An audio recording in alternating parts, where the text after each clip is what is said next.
Very candidly in front of everyone, I acknowledge candidly that I consider him to be my teacher. না না শেখ ওস্তাদের সামনে কথা বলা এটা বেয়াদবি। তারপরে শেখ যেহেতু বলেছেন, আমি আমার নিজকে নসিহত করছি এবং আপনাদেরকেও দু একটি কথা হয়তো বা বলার চেষ্টা করব। আল্লাহ তাআলা ফাওয়াইদু আমরি ইলাল্লাহি ইন্নাল্লাহা বাসীরুম বিল ইবাদ। প্রথমত কথা হচ্ছে যে আমরা ভাই ডক্টর শাফি সহ আসতে বেশ কিছু ইস্যু নিয়ে আলোচনা করছিলাম। এগুলো থেকে আমার একটা কনক্লুশন হলো, আমাদের উম্মার এখন সবচেয়ে বড় ক্রাইসিস হলো আখলাকের ক্রাইসিস। উম্মার সমস্যা হলো আখলাক নাই, চরিত্র নাই। নবীজি সাল্লাল্লাহু আলাইহি ওয়াসাল্লামের চরিত্র এমন ছিল যে শত্রুরা তার কাছে এসে বন্ধু হয়ে যেত, আর আমাদের বন্ধুরা আমাদের কাছে এসে শত্রু হয়ে যাচ্ছে। হলফ করে বলতে পারবো না যে লোকরা আমাদের, আপনাদের কথা বলছি না, মানে আমাদের এই যে বাংলাদেশের কথা ভাই মাত্র বললেন, যে এখানে আমাদের আখলাকের কারণে লোকেরা আমাদের কাছ থেকে দূরে সরে যায়। আর নবীজি এই কথা বলেছেনও, সবচেয়ে খারাপ মানুষ সে যার ইত্তেকা আশাররিহি, তার ক্ষতি থেকে বাঁচার জন্য লোকেরা তাকে অ্যাভয়েড করে। এবং অধিকাংশ লোকের চরিত্র এরকম।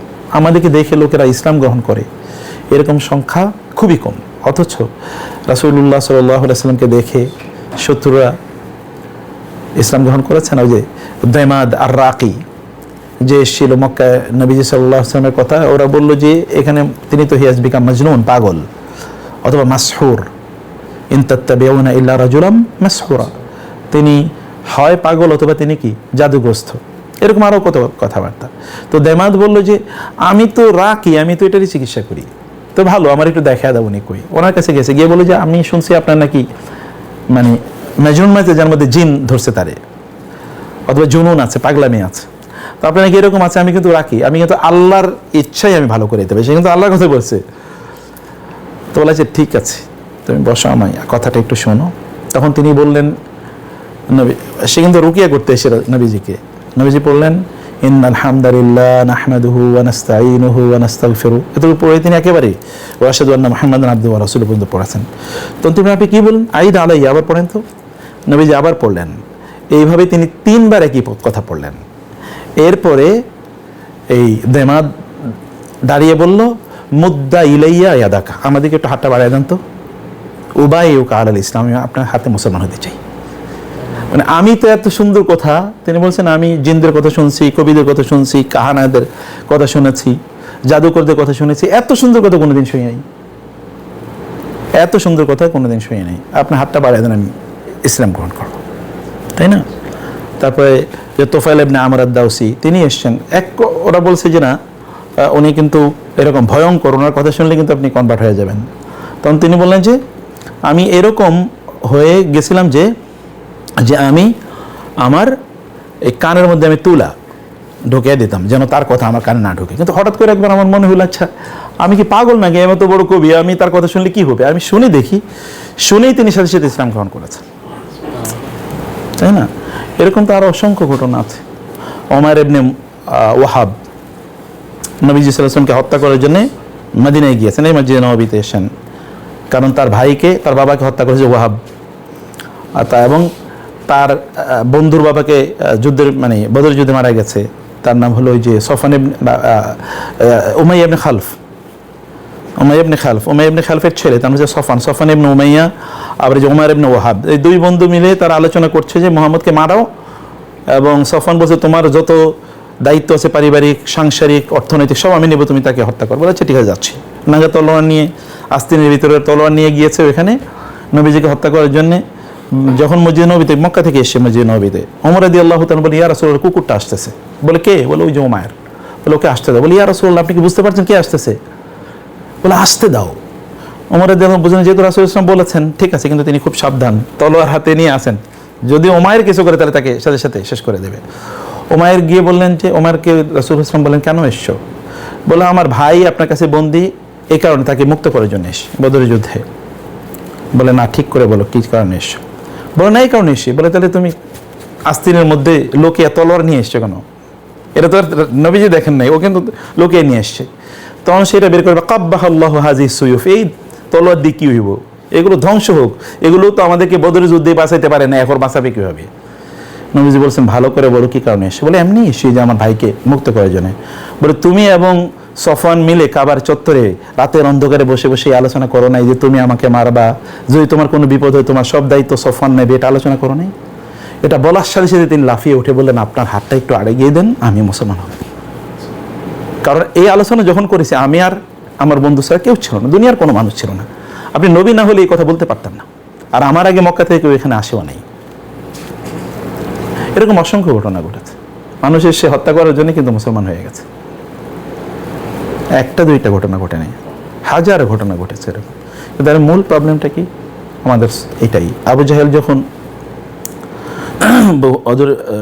বদরের যুদ্ধে একজনকে আবু জাহেলকে বলে আচ্ছা আমরা যে মুহাম্মদের বিরুদ্ধে যুদ্ধ করছি, কারণ পুরো যুদ্ধটা কিন্তু আবু জাহেলের কারণে হয়েছে, আমরা যে তার বিরুদ্ধে যুদ্ধ করছি সাল্লাল্লাহু আলাইহি সাল্লাম, কারণটা কি? আচ্ছা তুমি বলো তো তিনি মানুষ কেমন? তিনি আল্লাহে আল্লাহর কসম করে বলছি তার মতো কোনো মানুষই হয় না, তার জীবনে কোনোদিন মিথ্যা কথা বলে নাই, কাউকে কোনোদিন ধোকা দেয় নাই এবং কাউকে কোনোদিন কষ্ট দেয় নাই, আমার জীবনে আমি দেখি নাই। আবু জাহেল বলতেছে যুদ্ধের ময়দানে। আর আমাদের ব্যাপারে এটা হলফ করে কেউ বলতে পারবে? আমাদের বউরাই তো কইতে পারবে না। যদি আমাদেরকে বউদেরকে বলা হয় যে আপনার স্বামীর ব্যাপারে বলা হোক, তাহলে বলবে যে এক দিস্তা কাগজ নিয়ে আসে বলি, তাই না? পরিস্থিতিটা এরকম। কিন্তু দেখেন নবীজির ব্যাপারে তার ইয়ে কি, এমনকি সে কই যে হেরাক্লিয়াসের সাথে, বুখারী সে বিখ্যাত হাদিসটি, হেরাক্লিয়াসের সাথে 7ম হিজরিতে সে মক্কা বিজয়ের আগে আবু সুফিয়ানের সাথে রাদিয়াল্লাহু তাআলা দেখা হয়েছে কোথায়? সে সিরিয়াতে ইলা নামক জায়গা, তাকে নিয়ে যাওয়া হলো এবং হিরাক্লিয়াস বলল যে আমি তাকে, যারা ছিল তর্জমান তাদেরকে বললো যে ওনাকে আমি কয়েকটা প্রশ্ন করব, এই প্রশ্নগুলোর উত্তর যেন তিনি দেন এবং তিনি যেন কোনো মিথ্যা কথা না বলে, মিথ্যা বলে তোমরা বলবা যে তিনি মিথ্যা বলছেন কিনা। তারপরে ওনাকে প্রশ্ন করা হলো হালকানা ইয়াকদিরু, তিনি কি গাদ্দারি করেছেন, মানে কোনোদিন ওয়াদা ভঙ্গ করেছেন? হালকানা ইয়াকদিবু, তিনি কি কোনোদিন মিথ্যা কথা বলেছেন? বলে আল্লাহি, তার জীবনে কোনোদিন মিথ্যা কথা বলেন নাই, কোনোদিনই গাদ্দারি করেন নাই। 11টি প্রশ্নের মধ্যে তার সংখ্যাটা কি বাড়তেছিল, তার অনুসারীদের সংখ্যা? এরকম কি কেউ মোরতাদ হয়ে গেছে? তার অনুসারী কারা সবচেয়ে বেশি? তার পূর্ববর্তীদের কেউ মধ্যে কি রাজা ছিল? এই নবুয়তের দাবি কি এর আগে কেউ করেছে? এরকম 11টা প্রশ্ন করেছে।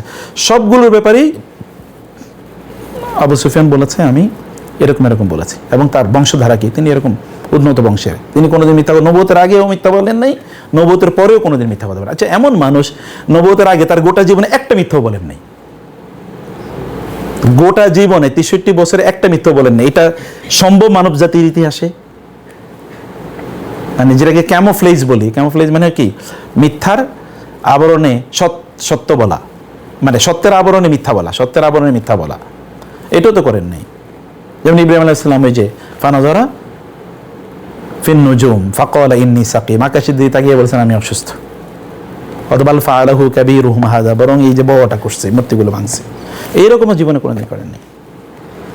তাহলে এই সেই চরিত্র আমাদের কই, আখলাক আমাদের কই? লোকমান আলাইহিস সালাম তার ছেলেকে যখন উপদেশ দিয়েছেন, আখলাকের উপদেশ দিয়েছেন বেশি, সবই আখলাকের উপদেশ। অথচ কোরআন লোকমান আলাইহিস সালামকে বলেছেন ওয়ালাকাদ আতাইনা লোকমানাল হিকমা, আমি লোকমানকে হিকমা দিয়েছি, প্রজ্ঞা দিয়েছি। প্রজ্ঞা মানে হলো এটা, বই থেকে পড়া। যেমন আমাদের দেখবেন অনেক নলেজের কিন্তু আমাদের অভাব নাই, কিন্তু বিটুইন দি লাইন যেটাকে ইংরেজিতে বলে, এই নলেজ থেকে আমি নিলাম কি? নলেজ তো ইনফরমেশনের নাম না, তথ্যের নাম না। এখন এআইকে যদি বলি, তাহলে আমাদের ডক্টর মনজুর এলাই হাফেজাউল্লাহ যদি এআইকে বলে প্রম্পট যদি ঠিক দেয়, তাহলে দেখা যাবে যে একটা পিএইচডি থিসিস দিয়ে দিচ্ছে ওনাকে, তাই না? 200-250 পৃষ্ঠার একটা বই দিয়ে দেবো আপনাকে, ধরেন আধা ঘন্টার মধ্যেও। তাহলে তথ্যের অভাব নেই, কিন্তু আছে অভাব কিসের? নৈতিকতার অভাব আছে, আখলাকের অভাব আছে। আখলাক আমাদের ডেভেলপ খুবই দরকার, প্রচণ্ড দরকার। কথায় কথায় উম্মার জন্য কল্যাণ কামনা করা, উম্মাকে ভালোবাসা, মুসলিমদেরকে ভালোবাসা, আলেমদেরকে ভালোবাসা, যারা দিন প্র্যাকটিস করে তাদেরকে ভালোবাসা, এগুলো যত বেশি করা যায় এটাই মূলত উম্মাকে বাঁচিয়ে রাখবে, এটাই প্রাণশক্তি, এটাই মূলত অন্য জায়গায় দাওয়াত পৌঁছে দেবে। মানুষ আমাদের চেহারাও দেখে না, মানুষ আমাদের ইবাদত দেখে না, মানুষ দেখে আমাদের আমল, আমাদের আখলাক দেখে মানুষ ডিলিং করে। আমরা অনেক বড় ব্যবসায়ীরা আমাদেরকে বলছে মুসলমানদের সাথে ব্যবসা করছি মানে ঠকছি, আর যদি ইহুদি খ্রিস্টানদের সাথে করি তাহলে যে বলে আরব বিশ্বের সাথে ব্যবসা করছি তার মানে শেষ, তার কিদের সাথে ব্যবসা তার মানে শেষ। বলছে আগামীকাল পণ্য দেবে, 1 মাস পরেও দেয় নাই, বলছে পরের দিন টাকা দেবে, 1 বছর পরেও টাকা দেয় নাই। কিন্তু ওদের সাথে বলছি ওরা প্রয়োজনে একদিন না দিতে পারে কম্পেনসেশন দিয়ে দিয়েছে ইহুদি খ্রিস্টানরা, এখন ওরা নিয়ন্ত্রণ করতেছে সব। আর আমাদের আখলাকও নাই, কেউ আমাদেরকে বিশ্বাসও করে না। কোথাও আমাদের আখলাক নাই। যে কোনো জায়গায় এই আখলাকটা ডেভেলপ করা প্রচণ্ড দরকার। নবীজি সাল্লাল্লাহু আলাইহি ওয়াসাল্লাম এসেছেন কিন্তু আখলাক উন্নয়নের জন্য। ওই ইউজাক্কিহিম করেন 4 জায়গায় কমপক্ষে কথা আছে যে তিনি মানুষকে তাজকিয়া দিতেন। তাজকিয়া মানে মানুষের চরিত্র উন্নয়ন কীভাবে করবে। সাহাবায়ে আমরা তাদের সর্বোত্তম তো ছিল, ট্রেইটও তো ছিল চরিত্র। যেমন কোরআনে যে আছে না, কোন সূরা যেন, আশিদ্দাউ আলাল কুফারি রুহামাউ বাইনাহুম তারাহুম রুকআন সুজদান ইয়াবতাগুনা ফাদলাম মিনাল্লাহি ওয়া রিদওয়ানা সীমাহুম ফি উজুহিম। এখানে সব কিন্তু এখানে আখলাকের ইস্যু এখানে আলোচনা আছে এই আয়াতগুলোর মধ্যে। তো এইখানে আমি লাস্টে এই কথাটি বলে শেষ করতে চাই, তাহলে ছোট আমলকেও কিন্তু ছোট করে দেখার কোনো সুযোগ নেই। যেমন লোকমান আলাইহিস সালামকে লোকমান আলাইহিস সালাম তার ছেলেকে বলেছেন, ইয়া বুনাইয়া ইন্নাহা ইন তাকু মিসকাল হাববাতিন মিন খারদালিন ফাতাকুন ফি সখরাতিন আও ফিস সামাওয়াতি আও ফিল আরদি ইয়াতি বিহাল্লাহ। হে আমার সন্তান, তুমি একটা কাজ করবা, তুমি মনে করতেছো এটা ছোট, কিন্তু তুমি এটাকে ছোট মনে করলেও কোনো, খারদাল মানে হচ্ছে যেমন মিসকাল হাববাতিন মিন খারদালের 3টা অর্থ আছে। একটা হচ্ছে যে সরিষার দানা, এটা কিন্তু খারদাল। আরেকটা হলো যে খারদাল মানে হচ্ছে যেমন আরব দেশে যে খেজুর গাছের নিচে, খেজুর পাকার আগে অনেক খেজুর কিন্তু নিচে পড়ে থাকে, এগুলো এখনো পাকে নাই অথবা এগুলো কি ইম্যাচিউর পড়ে থাকে, এগুলো কেউ ধরেও না, এগুলো বরং ময়লা আবর্জনা ফেলে দেয়। এগুলো আপনি কিনবেনও না, আপনাকে ফ্রি দিলেও নেবেন না। আবার খারদাল, যেমন খারদালার জাজ্জারু আরবরা বলে, তার মানে হচ্ছে মাংস কাটার সময় যে কারা যেন এদেরকে কি বলে যারা মাংস কাটে, হ্যাঁ কষাই, কষাইরে যখন কোপ দেয় তখন দেখুন মাংসের কিছু ছোটো ছোটো টুকরা বিভিন্ন জায়গায় ছড়িয়ে পড়ে যায়, এগুলোকে বলে খারদাল। এগুলো কেউ খবরও রাখে না, পড়ে গেছে জাস। এইরকম যদি একটা ভালো কাজও তুমি করো এবং এটা যদি কোনো পাথরের মধ্যে লুকে থাকে, পৃথিবীতে কি পাথর একটা আছে? এই পাথরের মধ্যে একটা সরিষার দানার মতো একটা ভালো কাজ, আখলাক চরিত্রের কাজ কোথাও লুকে আছে, ভালো কাজ। অথবা আউফিস সামাওয়াত, অথবা এই গোটা আসমানে, আসমান কত বড়, এই সূর্য হচ্ছে পৃথিবী থেকে 13 লক্ষ গুণ বড়, সূর্যের চেয়ে তারকাগুলো বিলিয়ন বিলিয়ন গুণ বড়, এই আসমানে তারকা আছে trillion trillion trillion trillion, uncountable number. তাইলে আসমানটা কত বড়, এখানে যদি পড়ে থাকে কোথাও, অথবা আউফিল আরদ, অথবা জমিনে কোথাও এরকম পড়ে আছে, একটা ভালো কাজ তুমি করেছো, তুমি এটা মনেও করো নাই, মনেও নাই, ছোটবেলায় কাউকে দেখে একটু হেসে দিয়েছো, রাস্তা থেকে ময়লা আবর্জনা একটু ফেলে দিয়েছো, কাউকে তুমি ওয়াদা দিয়েছো তোমার জীবন দিয়ে হলে তুমি রক্ষা করেছো, তোমার মনেও নাই, কিন্তু এটা আল্লাহ সুবহানাহু ওয়া তাআলা ইয়াতি বিহাল্লাহ, কিয়ামতের দিন আল্লাহ এটা উপস্থাপন করবেন তোমার সামনে, হতে পারে এর কারণে আল্লাহ তাআলা তোমাকে মাফ করে দিতে পারেন।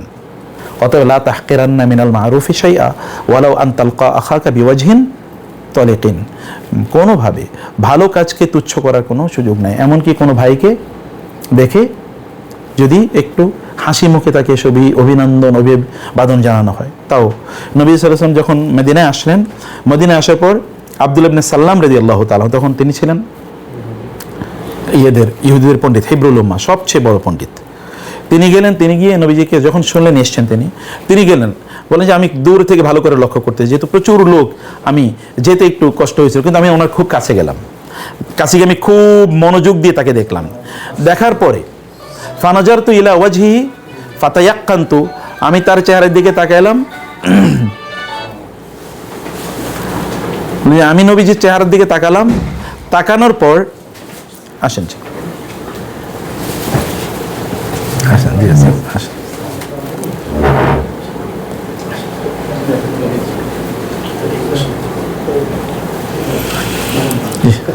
বলেন যে আমি নবীজির চেহারার দিকে তাকিয়েছি, চেহারার দিকে তাকিয়ে আমি নিশ্চিত হয়েছি, ফাতায়াক্কানতু আন্না হাযা লাইসা বিওয়াজহি কাযাবিন।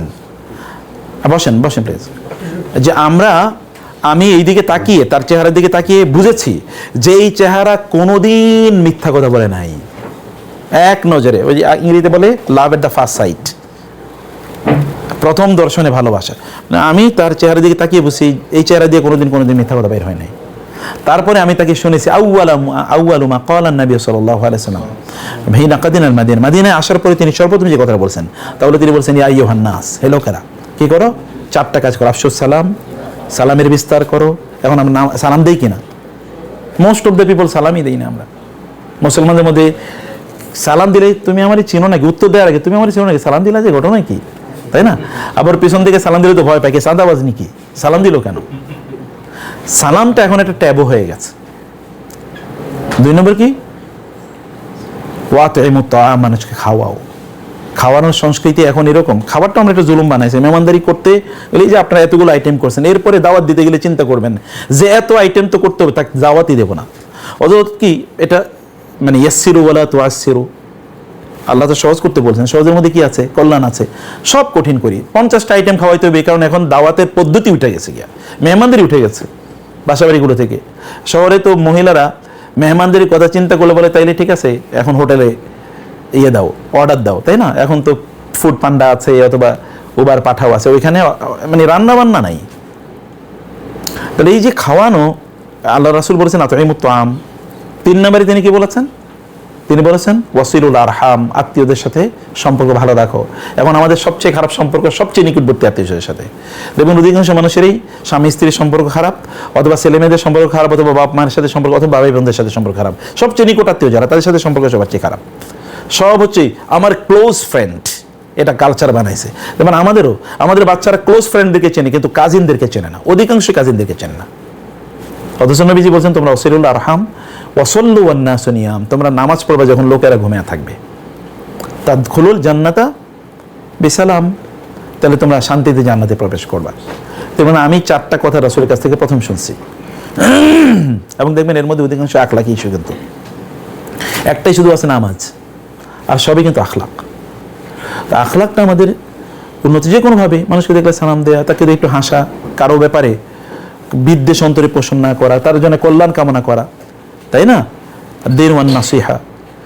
জাবির ইবনে আব্দুল্লাহ বলেছেন আমি নবীজির সাথে এই চুক্তি বাইআতুন নবী সাল্লাল্লাহু আলা নুসাইল কুল্লি মুসলিম, রাসূলের সাথে আমি এই মর্মে চুক্তিবদ্ধ করেছি যে আমি সবসময় কি মুসলমানদের কল্যাণ কামনা করব। এবং এই কারণে তিনি বাজারে গেলে জিনিস বেশি দামে কিনতেন। একবার তিনি বাজার থেকে একটা ঘোড়া কিনে নিয়ে এসছেন, তো লোকেরা জিজ্ঞেস করে কয় দিরহাম দিয়ে কিনছে, বলো এটা 600 দিরহাম দিয়ে কিনছি। নো, এটার দাম 200 দিরহাম হতে পারে। বলে ভাই এটার দাম 200 দিরহামই। কিন্তু বাজারে যাওয়ার পরে ওই লোকের কাছে উনি বলছে এটার দাম কত, বলে 200। বলে না তুমি দাম কম চাইছো। বিক্রেতারে বলতেছে ক্রেতা যে দাম কম চাইছো, আর আমরা তো আমাদের অবস্থা হলো ভিন্ন, তুমি দাম বেশি চাইছো, জানি যে পারফেক্ট দাম আছে, তারপর আমরা আরো কমাতে চাই। বলে তুমি দাম কম চাইছো। বলে আপনি কি পাগল হয়েছেন? বলে না, দাম আরো বেশি করে চাও, তুমি দাম ভুল করছো, মনে হয় তুমি দাম বোঝা নাই। বলে আচ্ছা ঠিক আছে 300 দেন, আচ্ছা 400 দেন। এরপরে তিনি বলছেন না এটার দাম 600, এটার দাম আসলে 200 না। এটা ইমাম নববী রাহমাতুল্লাহ তার ইয়েতে উল্লেখ করছেন, ওই যে কি জানো এটা না, না ওই যে আপনার মুসলিমের সরা মুসলিমে বলছে ইমাম নববী, আমি নিজে পড়ছি এটা। তো উনি এরপরে বললো যে এই হাদিসের ব্যাখ্যা, এরপরে উনি করছেন কি, উনি এরপরে 600 দিরহাম নিয়ে কিনে নিয়ে আসছে। তো লোকেরা বলে যে এটার দাম তো 200, তুমি 600 দিয়ে কিনলা কেন, তুমি তো ঠকছো। বলে ভাই আমিও তো জানি এটার দাম 200, কিন্তু নবীজির সাথে যে আমি যে এই বায়াত করছি, আমি মুসলমানদের কল্যাণ করব, এইটা আমি এতটুকু কল্যাণ করি, বাজারে গিয়ে আমি কম দামে কিনি না, আমি ওকে একটু বেশি পয়সা দিয়ে আসি।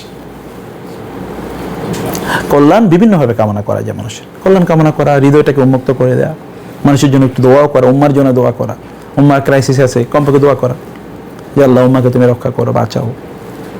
এভাবে নিজেদের অন্তর কলুষিত করলে তো নিজেদেরই ক্ষতি। নিজেদের অন্তরকে উন্মুক্ত করা, আল্লাহর কাছে চাওয়া। নবীজি এত করে চাইতেন আল্লাহুম্মা আতি নাফসি তাকওয়াহা ওয়া যাক্কিহা আনতা খায়রু মান যাক্কাহা আনতা ওয়ালিয়ুহা মাওলাহা। তিনি এই দোয়া অনেক করতেন, বেশি করার মধ্যে এই দোয়াটা করতেন। আবার ওই যে ইয়া মুকাল্লিবাল কুলুব সাব্বিত কলব, এই দোয়াগুলো কলব রিলেটিং দোয়াগুলো তার বেশি ছিল সাল্লাল্লাহু আলাইহি ওয়াসাল্লাম। জাযাকুমুল্লাহ খাইর উস্তাদ। আরেকটু চালান না আল্লাহ আকবার, না আল্লাহ আকবার। অনেক রাত হয়ে গেছে আমার মনে হয়।